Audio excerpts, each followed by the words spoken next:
जैसे को तैसा, दुष्टों के साथ दुष्टता से ही पेश आना चाहिए। दोस्तों, एक कहावत है कि दुष्ट लोगों के साथ दुष्टता का ही व्यवहार करना चाहिए। अक्सर कुछ दुष्ट प्रवृत्ति के लोग सज्जन, भोले और क्षमाशील व्यक्तियों को असमर्थ समझ करके उनके साथ दुष्टता करते हैं। कहते हैं नीम की जड़ में दूध डालने से उसमें मिठास नहीं आता। उसी प्रकार दुष्टों को सदाचार का उपदेश देने से उनमें कोई परिवर्तन नहीं आता। वे सदैव अपनी ही भाषा में समझते हैं। मित्रों, इस संबंध में मैं आपको एक बहुत ही महत्वपूर्ण कहानी सुनाता हूँ। मित्रों, बहुत समय पहले की बात है। एक नगर में 4 चोर रहते थे।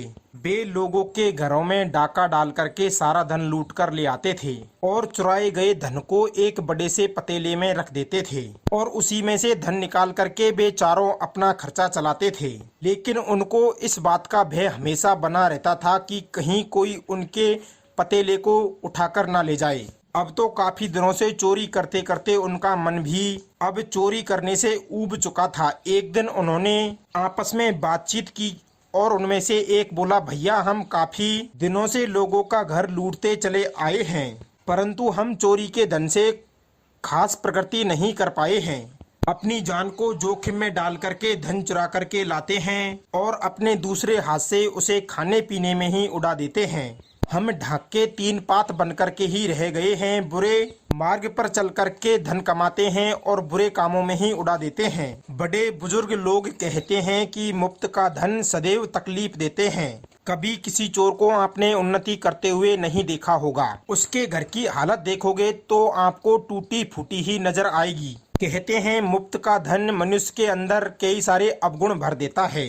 उसके जीवन में कभी कोई सुकून नहीं होता। तभी दूसरा चोर कहने लगा कि हाँ भैया, तुम ठीक कहते हो, हमारा काम है कुछ अच्छा जान नहीं पड़ता। हर समय हमारे सिर पर संकट मंडराता रहता है कि कहीं पकड़े ना जाएं। अगर कहीं पकड़े भी गए तो मार भी बहुत पड़ेगी और बची कुची जिंदगी जेल में ही बितानी पड़ेगी। देखो, रात भर जाग करके हमको चौकन्ना रहना पड़ता है। विद्वान बुद्धिमान लोग कहते हैं कि नदी के किनारे खड़े हुए पेड़ों का जीवन संदेहों से घिरा होता है। न जाने कब बाढ़ आ जाए और वे जाने कब टूट करके बह जाए। दूसरे की पत्नी बन जाने वाली स्त्री कभी भी ठुकराई जा सकती है। बिना मंत्री का राजा कभी भी अपने राज्य से हाथ धोकर बैठ सकता है। बुरे मार्ग से धन कमाने वाले कभी भी अपने जीवन को खो सकते हैं। अन्याय के द्वारा अर्जित की हुई संपत्ति केवल 10 वर्ष के लिए ही ठहर सकती है। ऐसा बुद्धिमान लोगों का कहना है। 11वें वर्ष में वो मूल समेत नष्ट हो जाती है। जैसे सर्प युक्त घर में आदमी सुख से नहीं सो सकता, उसी तरह हम सबका जीवन है जो धन धर्म का त्याग करने पर प्राप्त हो, दुश्मनों की शरण में जाने पर प्राप्त हो और कष्ट पूर्वक प्राप्त होता हो, जिसमें जान जाने का अंदेशा हो। ऐसे धन में कभी भी मन नहीं लगाना चाहिए। ऐसे धन का ना मिलना ही उचित है। ऐसा धन दूषित माना जाता है। दूसरे चोर की बात सुन करके तीसरा चोर बोला, हाँ भैया, तुम भी ठीक कहते हो और मैं भी यही चाहता हूँ कि हम सब इस कुमार्ग को छोड़ करके धर्म संगति में आ जाएं, धर्म के रास्ते पर आ जाएं और फिर सुखी चिंता फिकर अपना जीवन जिएं। और आज से हम चोरी करना छोड़कर किसी और स्थान पर जाकर के अपनी मेहनत से धन कमाएंगे। तीसरे चोर की बात पहले 2 चोरों को तो अच्छी लगी, लेकिन चौथे चोर को बिल्कुल भी पसंद नहीं आई। परंतु वो अकेला कर भी क्या सकता था। अब तो उनके साथ में उसे भी हाँ में हाँ मिलानी पड़ी। परंतु उसने अपने मन में ये निश्चय कर लिया कि उस तपेले में रखे हुए धन को चुरा करके वो एक दिन लेकर के भाग जाएगा। मित्रों, इस प्रकार वो चारों चोर अपने गांव को छोड़ करके दूसरे प्रदेश में चले गए और मन में सोचने लगे कि काम धंधा करने के लिए ये प्रदेश सबसे अच्छा रहेगा और यहाँ पर हमें कोई जानता पहचानता भी नहीं है।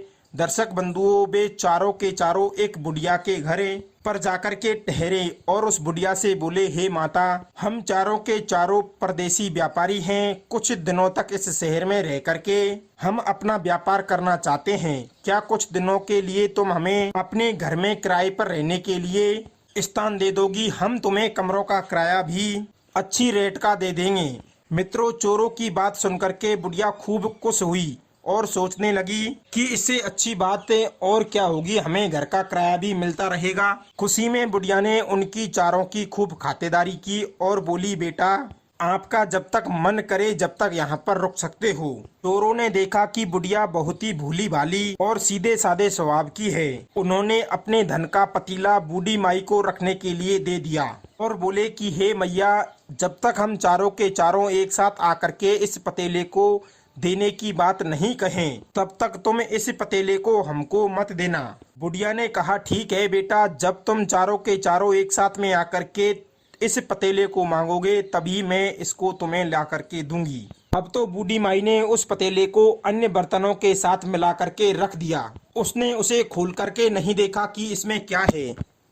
इधर चारों चोर पतीला दे करके शहर में काम धंधे की तलाश में चले गए। वे जिस भी सेठ के पास जाते तो सेठ उनको वेतन और काम का समय पहले ही बता देता था कि इतने पैसे मिलेंगे और पूरे दिन काम करना पड़ेगा। चोरों को वे पैसे ठीक से नहीं लगते थे और वे मन में सोचने लगते कि ये जितने पैसे हमको एक महीने में देगा उससे ज्यादा पैसे तो हमें एक रात में कमा लेते हैं। अब चोरी किए गए लाखों के धन में 1000-2000 रुपये की तनख्वाह उनके क्यों समझ में आएगी। कहते हैं जिसको बैठकर खाने की आदत पड़ जाए वो मेहनत से कभी कमा करके नहीं खाना चाहता।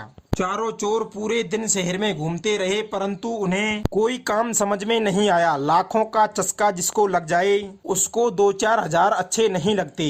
पूरे दिन घूमने के बाद वे हारे तके उस बुढ़िया के घर लौटने लगे। गांव में बैठ करके वे एक पेड़ के नीचे आराम करने लगे। वहीं पास में एक स्त्री लस्सी बेच रही थी। उनका मन लस्सी पीने का हुआ परंतु वे चारों के चारों इतने थके हुए थे कि उस बुढ़िया के घर से बर्तन को लेकर आने में कोई भी समर्थ नहीं हुआ। तब तक चौथे चोर के मन में प्लान आया कि धन के तपेले को लेकर भागने का यह अच्छा प्लान है। वो एकदम बर्तन लेकर आने को तैयार हो गया। घर पहुंचकर बुढ़िया से उसने वही पतीला मांगा परंतु बुढ़िया ने यह कह करके तपीला देने से मना कर दिया कि तुम चारों एक साथ आकर के तपेला मांगोगे तभी मैं उस पतीले को तुमको दूंगी। चौथे चोर ने एक योजना बनाई कि बुढ़िया को क्या मालूम है कि हमारे साथियों ने हमसे दूसरा पतीला मंगाया है।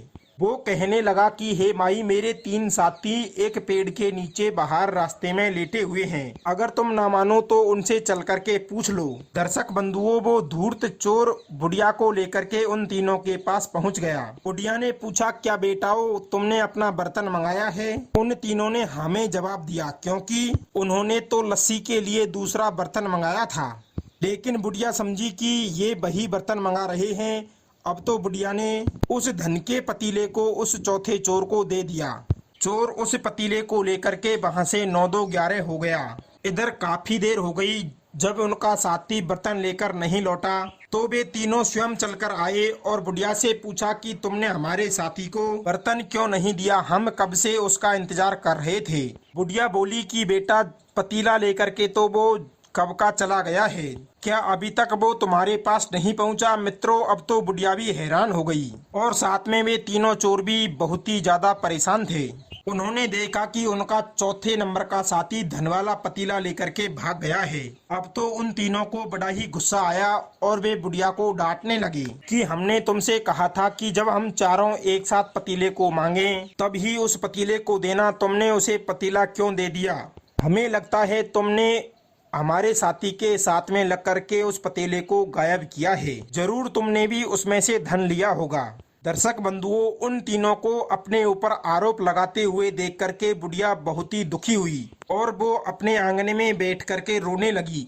तीनों चोरों ने जाके राजा से शिकायत कर दी। राजा ने फैसला किया कि इस बुढ़िया की लापरवाही के कारण धन का पतीला गया है, इसलिए धन की भरपाई इस बुढ़िया को ही करनी पड़ेगी। दर्शकों, फैसला सुनकर के बुढ़िया रोती हुई अपने घर को लौट आई। अब उसी राजा के 3 बेटे थे। उनमें से जो सबसे छोटा लड़का था, राजा साहब उसे निकम्मा और नालायक समझते थे क्योंकि वो पूरे दिन सामान्य वेशभूषा में नगर में घूमता रहता था। राजा के उस बेटे ने बुढ़िया को रोते हुए देखा तो उसे रोने का कारण पूछा।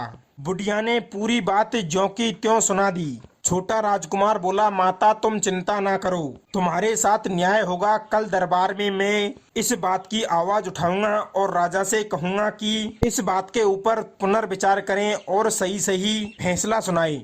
दोस्तों, बुढ़िया को सांत्वना देने के बाद राजकुमार वहां से चला गया और अगले दिन उन तीनों चोरों को और बुढ़िया को दरबार में आने के लिए कहा गया। तीनों चोर बुढ़िया को लेकर के दरबार में पहुंचे। इधर छोटे राजकुमार ने अपने पिता से कहा कि पिताजी, तुमने उस बुढ़िया का फैसला सही नहीं सुनाया। धन कोई और लेकर गया है और हर्जाना बूढ़ी माई क्यों भरे? यह कहाँ का न्याय है? अगर आप मुझे आज्ञा दे तो मैं इस बुढ़िया को न्याय दे सकता हूँ। राजा ने अपने मंत्री के साथ विचार विमर्श किया और छोटे राजकुमार को उस दिन का न्यायाधीश बना करके कुर्सी पर बैठा दिया।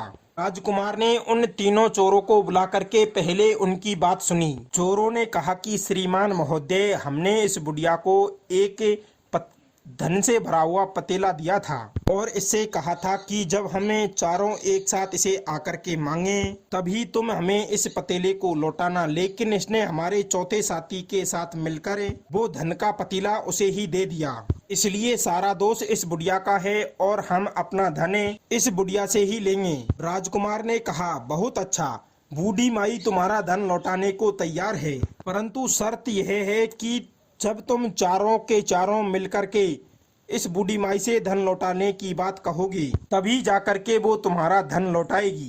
पहले तुम अपने उस चौथे नंबर के साथी को लेकर के आओ। अभी तो तुम 3 हो और तुम्हारी शर्त के मुताबिक बूढ़ी माँ तुम तीनों को धन नहीं लौटा सकती। पहले तुम तुम्हारी शर्त पूरी करो, उसके बाद तुम्हें तुम्हारा धन मिल जाएगा। दर्शक बंधुओं, राजकुमार का जवाब सुनकर के तीनों चोर हक्के बक्के से रह गए और मन में सोचने लगे कि बात तो सही है, हमें धन तभी मिल सकता है जब हम चारों एक साथ आकर के मांगेंगे। चोरों के पास अब कोई जवाब नहीं था कि अब हम क्या करें। छोटे राजकुमार के फैसले से राजा और मंत्री दोनों सन्न रह गए। सोचने लगे कि इसने तो हमारा ही फैसला पलट दिया। वास्तव में छोटा राजकुमार बुद्धि में बहुत ही तेज है। उसी समय राजा ने घोषणा कर दी कि हमारा अगला राजा हमारा छोटा बेटा होगा। समाज को ऐसे ही न्यायाधीश की जरूरत है कि किसी को भी किसी के साथ किसी भी तरह का कोई अन्याय नहीं हो सके। दर्शक बंधुओं, बूढ़ी माँ खुशी खुशी अपने घर की ओर लौट गई और वे तीनों चोर अपना अपना मुंह बना करके वापस चले गए। कहते हैं जैसे को तैसा दुष्ट के साथ दुष्टता का व्यवहार करना चाहिए और तभी जाकर के अपनी बात बनती है। दर्शक बंधुओं, यह कहानी आपको कैसी लगी? उम्मीद करते हैं आपको कहानी पसंद आई होगी। अगर कहानी पसंद आई हो तो कमेंट में जरूर बताएं और हमारे चैनल पर नए दर्शक बंधु बनकर आए हैं तो प्लीज़ चैनल को सब्सक्राइब करें। मिलते हैं अगली वीडियो में नई ज्ञान चर्चा के साथ। आप सभी का बहुत बहुत धन्यवाद। जय श्री कृष्ण।